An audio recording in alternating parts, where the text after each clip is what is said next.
Every morning, I run downstairs to my office because this room makes me feel like I can make anything. 3D printers, tools, supplies, camera gear, everything's set up, ready to go, just waiting for me to get to work. But when it's time to design a project or edit a video,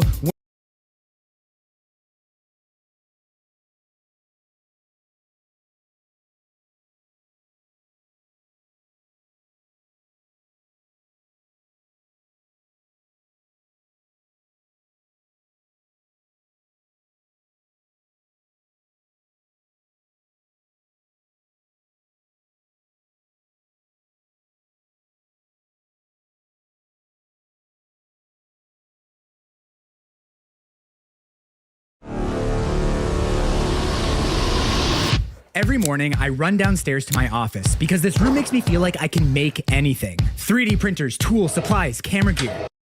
Everything's set up, ready to go, just waiting for me to get to work. But when it's time to design a project or edit a video, when it's time to get to work, some of that excitement immediately disappears because I have to sit down at my absolute dumpster fire of a desk. Honestly, this desk setup makes me depressed, which is bad because I do some of my most creative work here. Like video editing and designing are some of the times when I feel the most creative. So like where I do those things, I want that to feel inspiring. I want to feel excited when I sit down here. So in this video, I'm building the desk that I've been dreaming about with 17 features to help me lock in.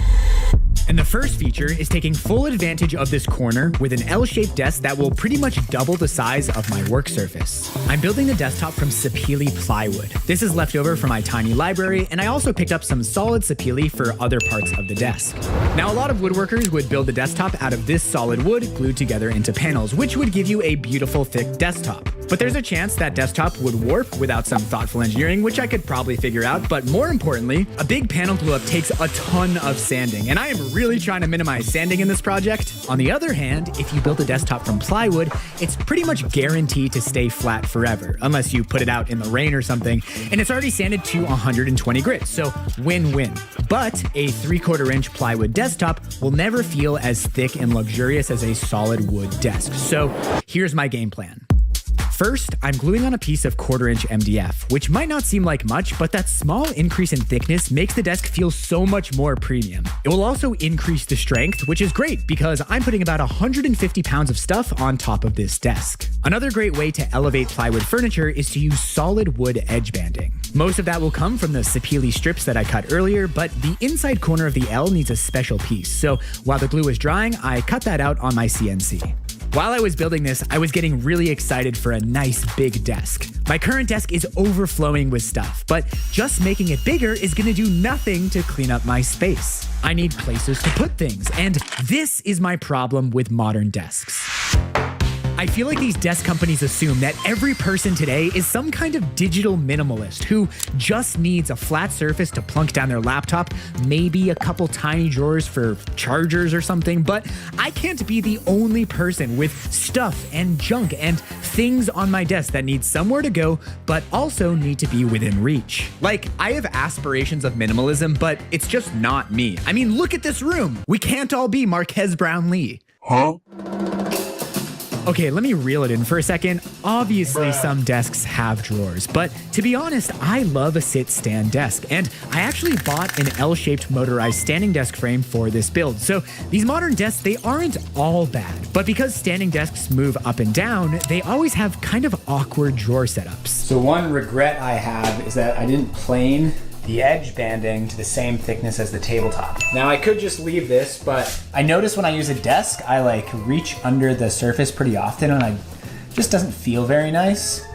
But I have a tool that I think can make quick work of this. Spoiler alert, it was not quick, and I promise I'm gonna get right back to the drawers, but I gotta tell you about this ridiculous situation. So this is a router sled, and I typically use it to flatten big slabs of wood, but you can use one of these to plane anything down, including just the border of the desk. And this was so annoying because the desk is wider than the space between the rails of the router sled. So I had to keep flipping around the desk so I could reach every nook and cranny, but we got it in the end. Had to clean up the transitions with some sanding, but hey, if it works, it works. All right, so as I was saying, a lot of desks have a few big drawers, which is okay if you have big things to store in those drawers, but if you just leave it undivided, it turns into a mess. So you can divide big drawers with systems like Gridfinity. This works really well in shallow drawers, and a lot of people use these IKEA Alex drawer units as the base of a desk. And you know, these cabinets are great for storing supplies under my 3D printers, but they look kind of cheap, generic, a little too college dorm room for my dream desk. But out in the garage, I have this. So I got this on Facebook Marketplace. You know, these apothecary cabinets, man, are a lot to build. Look at that. We have, I don't know, 64 of these drawers. All of the dividers. I mean, this one is all solid wood inside. I love apothecary cabinets, but they are very expensive because they are very time consuming to build. You see, this is what I want in my office. Big apothecary cabinet, so you feel like you're in a little cozy office nook. To tell you the truth, I have been dreaming about this apothecary desk for over a year, so I was ready to take on the challenge of building 86 tiny drawers to store hard drives, cables, recording gear, pens, pencils, half-finished projects. Honestly, I hope I have way too many drawers so that I never run the risk of running out of storage. Got a direct shot to the camera. Oh no. An 86 drawer cabinet could be a horrible, mind-numbing 3-week woodworking project. So my goal is to make that build as fun, satisfying, and I guess just not horrible as possible. But currently, I have zero space in the garage to build that cabinet, so let's get the desktop finished up and moved into the basement. I'm finishing the desk with Rubio Monocoat, which is mostly known for being expensive, but once you get over the sticker shock, it's not terribly expensive because a little goes a long way, and as the name implies, you only have to apply one coat. This isn't sponsored, by the way. I just like sharing information that I think is genuinely helpful, and I believe it's worth it to spend good money on good wood finish because it's the first thing you encounter when you interact with a piece of furniture. If the lighting in here looks kind of weird, it's because we lost power, so the only light I have right now is this stand light. So yeah, I'm a huge fan of these penetrating oil finishes. They're super easy to apply, and they give your piece a beautiful matte finish. Wow. Beauty. Lovely. At this point, the power was still out, so I took it as an opportunity to run out to the lumberyard to pick up some half-inch Baltic birch plywood, and by the time I got back, the power was back. Let's get cutting. So the first way that I'm making this build a not horrible experience is by building the frame from good Baltic birch plywood instead of solid chunks of sapele. No planing or jointing necessary, it's easy to cut out all of my pieces with a track saw and a miter saw, and I actually designed the cabinet so I don't have to hide all of the plywood. I'm actually gonna dye the plywood black, and I think that's gonna create a really cool contrast against the rich reddy brown of the sapele. I'm cutting these slots with a 1/2-inch router bit, so they perfectly fit a piece of plywood, and these will be dividers for the drawers. I don't do a lot of router work because I have a CNC and I'm pretty good at 3D modeling, so I kind of use that as a crutch, but it was kind of nice to be forced to do this by hand. This was really satisfying and probably faster than if I did it on the CNC. All right, so now we're ready to dye the plywood black with India ink. I'm pretty sure this stuff is just extremely fine charcoal suspended in water, which makes it very thin and allows it to penetrate deep into the wood fibers. This preserves the wood grain. You can still see all the swirls and patterns through the ink, but it also raises that wood grain. In other words, the water in the ink causes the fibers to swell and make the wood rough, and that needs to be sanded off, which is a bit of a pain, but I'm gonna give everything a second coat of dye after gluing the pieces together. So right here is the moment that I started to doubt my vision for this entire cabinet. This dyed plywood frame looks really bad right here. It's more rough carpentry than fine woodworking. And while I was working on this, a friend came over and I was venting to him about how it was really frustrating that just because of how I'm building this, the cabinet is probably gonna look really bad until it's basically finished. And he said something that I've heard a lot, but have never really understood until this moment. And that is trust the process. A plywood frame with a patchy dye job isn't very inspiring, but when you spent a year dreaming about a project, sketching it out, thinking through all these possible configurations, and then finally designing the thing, you have to trust yourself. You have to trust that you've thought this through, and sometimes that means putting your head down, ignoring the ugliness of your partially finished project, and just pushing forward. But sometimes a little taste of that final product you've been dreaming about is really good motivation. So I was excited that it was time to build these side pieces out of sapele, and these will attach directly to the black plywood, giving us a taste of that two-toned aesthetic. I'm finishing these pieces with Danish oil, which is a lot cheaper than Rubio Monocoat, and the sides of a cabinet just don't need as much protection as the surface of a desktop. All right, big important glue up. This is where it all starts to come together. And we see if all these different pieces actually work. Big glue ups are always nerve-wracking because even though I 3D modeled everything, there's always a chance that I mismeasured or just didn't take some real-world consideration into account. But this went together perfectly. Oh yeah, it's finally starting to look like good. So that's the short side of the L. Now we have to build the long side. And you might be wondering about those giant empty spaces in the middle of the cabinets. These aren't traditional apothecary cabinets. Obviously, there are drawers on the top and bottom, but since this is gonna go on the back of the desk, I need space in the middle for my laptop, monitor, and speakers. And I'm mounting those components directly to this back piece because I don't want anything cluttering up my desk. I really want to start working at the new desk, but technically the finish is supposed to cure for like a week before I use it, so gotta keep working here. But as much as I hated this cluttered temporary setup, it did give me a good opportunity to test out some options for desk upgrades. Ah! I don't like it. Why is it? I don't like it. I want it to be more tactile and I want a number pad. Can you return it? Actually, I am returning it because it's not compatible with Mac. But I really like how it feels, so I'm gonna get one that is more compatible. It's giving me the heebie-jeebies. Like, I need it to be sticky because I've eaten lunch at my desk too many times and things have just fallen into it. Okay, I don't think you're gonna be allowed to use my keyboard. Now, I've never owned a keyboard other than the one that's built into my laptop, so I was really excited to get a satisfying mechanical keyboard, but I had no idea what I was in for because this hobby is crazy. People just get really into very subtle differences in feel. When I went to a local computer store, they presented me with this array of 100 unique switches, each one with a slightly different feel so you can pick out your ideal tactile experience, and honestly, I get it. No shade to the mechanical keyboard community. A good keyboard feels amazing, especially if you're using it for 8 hours a day. And obviously, it's a very personal choice. Ah! I, for one, really like this feeling. Apparently, in the mechanical keyboard world, this is creamy or thocky, but like I said, the software isn't compatible with Mac. So I had a lot of research to do because on top of finding another keyboard, Also, this monitor is super out of date. I'm pretty sure it is full HD, which sounded good like 6 years ago. and many of you will be happy to hear that I will no longer be 3D modeling on the trackpad because I'm finally investing in a top-of-the-line mouse. Now, this was a lot of stuff to research, and I wasn't finding my temporary desk setup very inspiring. Hate you. All right, so where we left things off, I was making this big cut on the CNC, and this is going to be sort of a secondary apothecary cabinet. Secondary is probably the wrong word. This is like the main apothecary cabinet. It's gonna have 48 tiny drawers, and I'm mounting it to the inside of the hutch on the short side of the L. I've never actually made a cabinet like this, but I did a small scale model and it worked, and the theory is sound. So how hard can it be?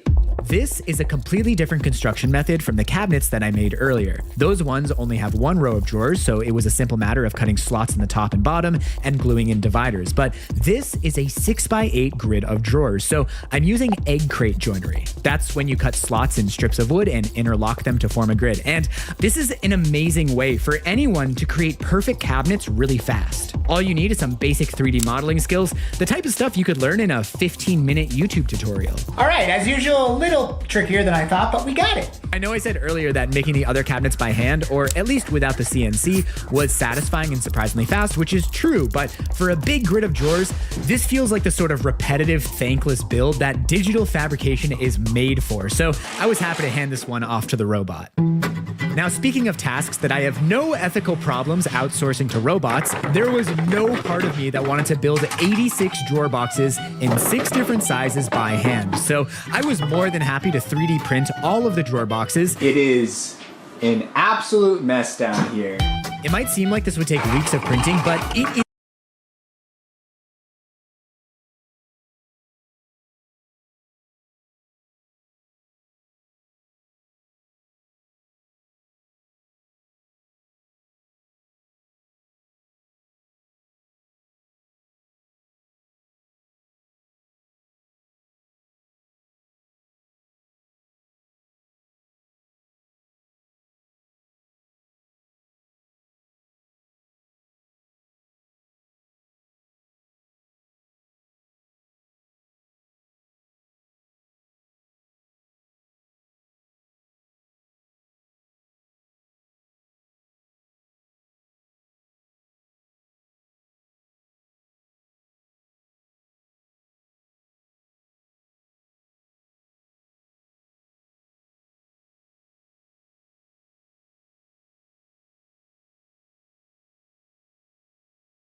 Wild how fast things go when you're running multiple 3D printers in parallel. While the robots were printing drawer boxes, I started building the drawer fronts out of solid Sapele. These boards are way too thick for the fronts. I need to resaw them down to about a 1/4 inch thick, but as you can see, the table saw blade doesn't go nearly high enough.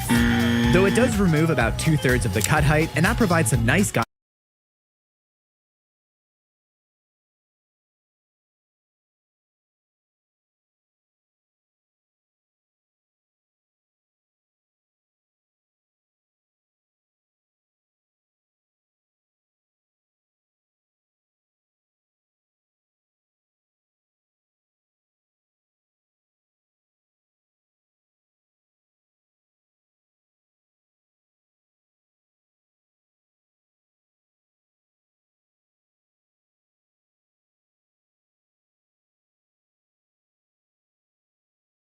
slots to do the final cut on the bandsaw. Now on a bigger bandsaw, you could resaw that entire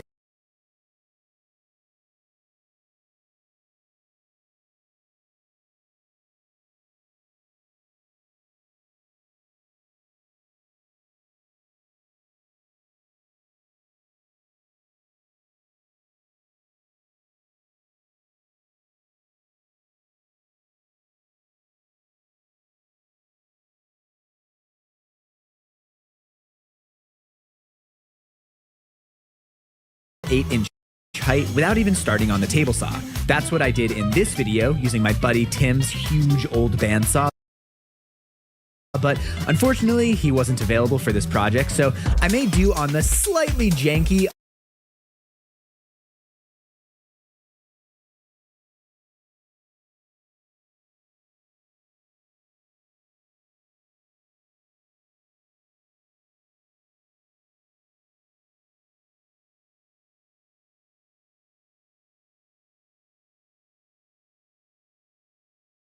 underpowered bandsaw at my hack space, but with a good resaw blade, this went surprisingly well. My cuts were quite ugly, but this was cleaned up super easily with a few passes through the planer, and there we go. We have perfect 1/4 inch boards ready to be turned into 86 drawer fronts. One thing that makes apothecary cabinets such a difficult thing to build is the need for absolute precision. A lot of cabinets have this style of drawers where the fronts sit inside of the cabinet, and I'm not really a big fan of this look. It's very flat, very two-dimensional. I prefer the look of drawers when they go in front of the cabinet frame. As a bonus, this will cover the plywood edges, which is the main thing that is causing my cabinet to still look not great. But with the drawer fronts going in front of the cabinets, any imperfections in length, width, or the gap between the fronts will stick out like a sore thumb. It'll be super obvious, especially since there's a contrasting color behind the drawer fronts. Getting the hutch installed on the desk was so exciting. I aligned the two sides with some dominoes, screwed it to the desktop, installed the last pieces of acoustic foam, and this thing is looking awesome. But like I was saying, I'm not a fan of those exposed plywood edges, and if these drawer fronts aren't perfect, the uneven gaps will look just as bad, which is why I cut the drawer fronts out on the CNC. They should come off exactly the right size. Zero human error. So I made a little oopsie. I cut all of the drawer fronts for all of the wide drawers. The problem is I made them too wide. These have to stop at the halfway mark of the dividers, actually slightly less so that there's space in between, but I accidentally made them the full width. Rather than wasting all that wood, and I think I would have to resaw more, I'm currently 3D printing a jig so I can perfectly trim them down on the CNC. I have to trim both ends because those pins align the drawer fronts with the 3D printed boxes and they are in the center. So that side to side movement isn't amazing, but it's probably okay.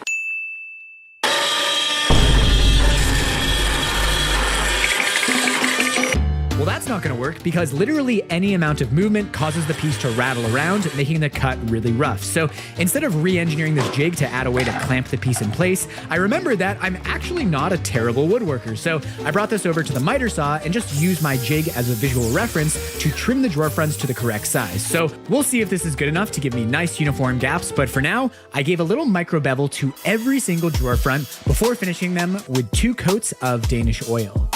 Applying this finish was the only truly tedious part of this entire build because at every stage I tried to find ways to make this fun and efficient, like including these registration pins in the 3D printed drawers and matching cutouts in the drawer fronts so they drop into exactly the right place.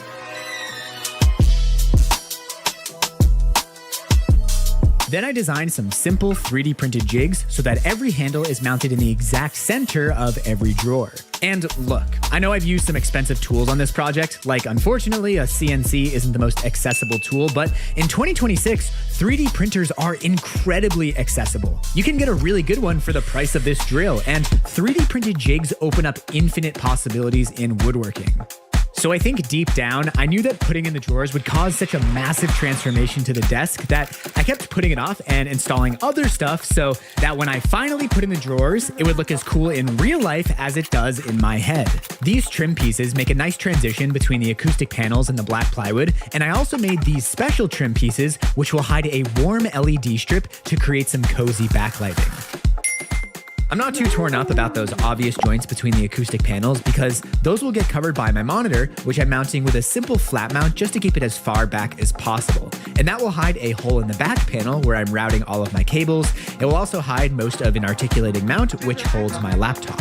It took me like 5 tries to get this mounted in the right position, so I was really happy that I built the back out of solid 1/2-inch plywood, and all of the holes from my previous attempts are hidden by the nice big monitor. So to control the backlight, I want a switch that's easily accessible from my chair, but still kind of hidden, and this lower left corner is the perfect location. I was planning on using this twist lamp switch, but Fortunately, it's not quite long enough. meant to say unfortunately there, but fortunately, I have a big stockpile of switches, including this push button switch, which is exactly the right size for the hole. And as a bonus, if you wire it correctly, that outer ring glows blue, which makes it easy to find and switch on when I come down here in the dark. The backlight made a huge difference. It really felt like my vision was starting to come to life. So after installing the right speaker, I was finally ready to install the drawers.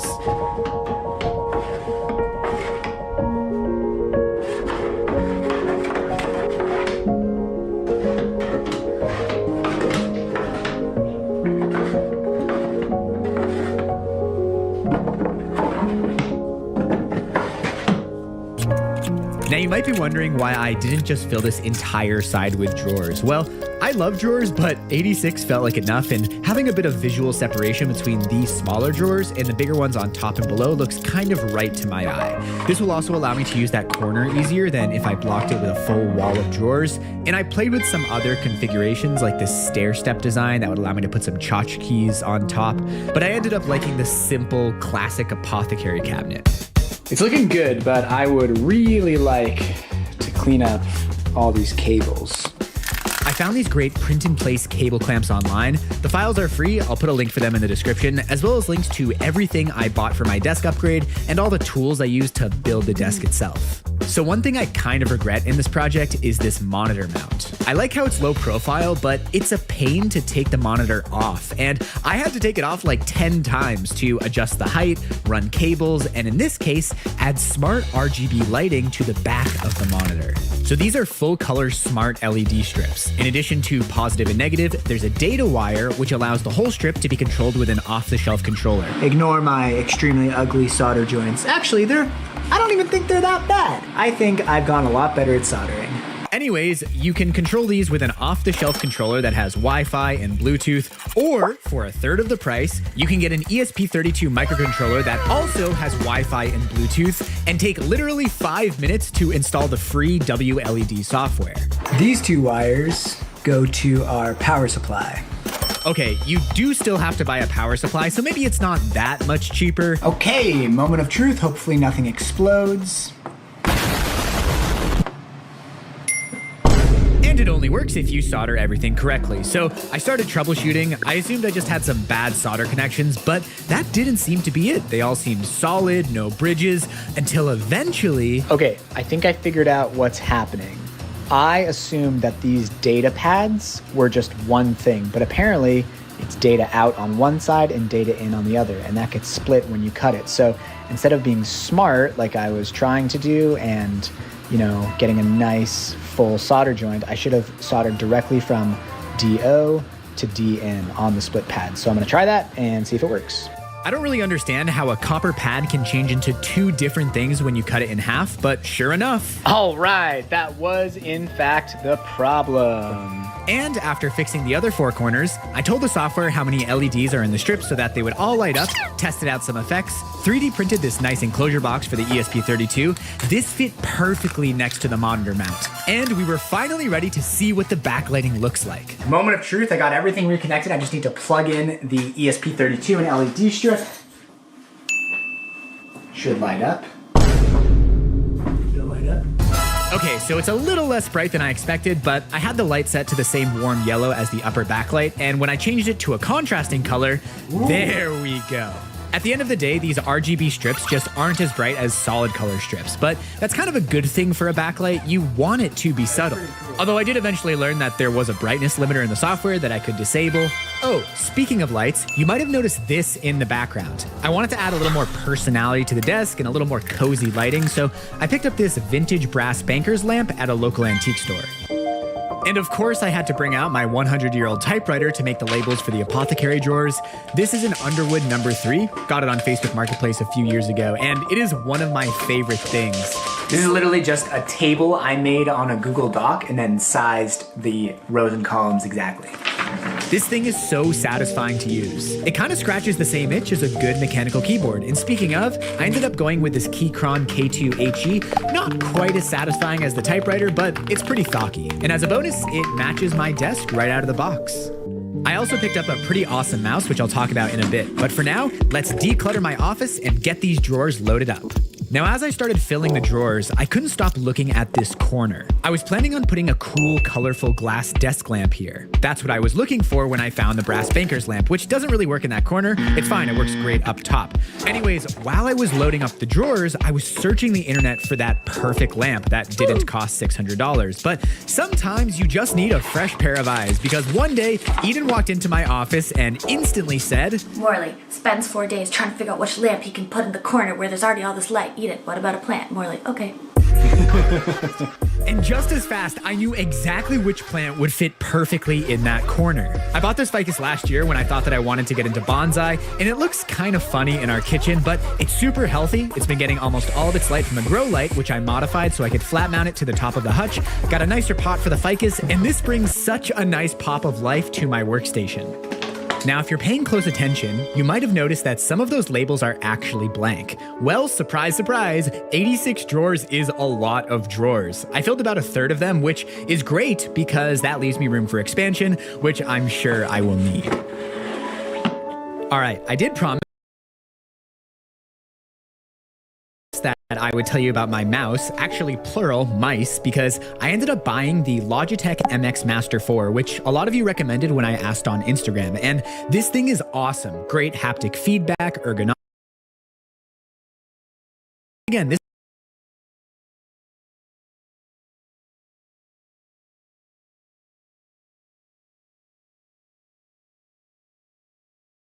All right, I did promise that I would tell you about my mouse, actually plural, mice, because I ended up buying the Logitech MX Master 4, which a lot of you recommended when I asked on Instagram, and this thing is awesome. Great haptic feedback, ergonomics, customizable buttons. Once again, this is not sponsored. This is actually one of the most expensive YouTube videos I've ever made. The only thing I got for free was this space mouse. This is another thing that many of you recommended. It's kind of like a 3D joystick for navigating 3D models, and the company was kind enough to send me one to try out. It definitely takes a lot of practice to get comfortable. I'm still way more efficient with the normal mouse, so I'm curious to see if this becomes a normal part of my workflow as I continue using it. Throughout this build, I was thinking about how I could best use this shelf under my monitor, and I had a feeling that there was the perfect amount of space for one of Scott Eugen's standby docks. If you don't know, this is a really well-designed 3D printable iPhone dock that takes advantage of the iPhone's standby mode feature, which minimizes distractions. And that is exactly what I want for working at my desk. The shelf is also the perfect spot to keep my calipers and calculator, which I'm constantly using when I design stuff. There's also a sleek USB hub because, let's be honest, having 0 cords on your desktop is nice and aspirational, but sometimes you just have to charge something. And the final upgrade might sound a little silly, but honestly, hanging this black cloth behind the desk makes the space so much nicer. I just find it's a lot easier on my eyes when I don't have a big, ugly white wall above my sightline. Plus, it's great for acoustics. I've been using this desk for 2 weeks now. I edited this entire video right here, and it is truly everything I wanted. I feel so focused and inspired here. There's a couple things I might change, like this laptop stand sort of cuts off this corner, but 99% amazing quality of life upgrade. But you know, you don't need a dream desk to do good work. I've made 99% of my videos at terrible desk setups while I was living in a van, in a literal closet. But if you have a space where you do something that you love and you can identify a few things that are adding friction to that work, if you can change your space just a little bit to make you 20% more excited to run downstairs in the morning and do the thing that lights you up, then maybe you should build that dream desk. Special thanks to my top supporters on Patreon, Paige Arlt, Sawyer, Amelia Kay, James Perkins, and my mom, Kathy Kerr. Love you, Mom.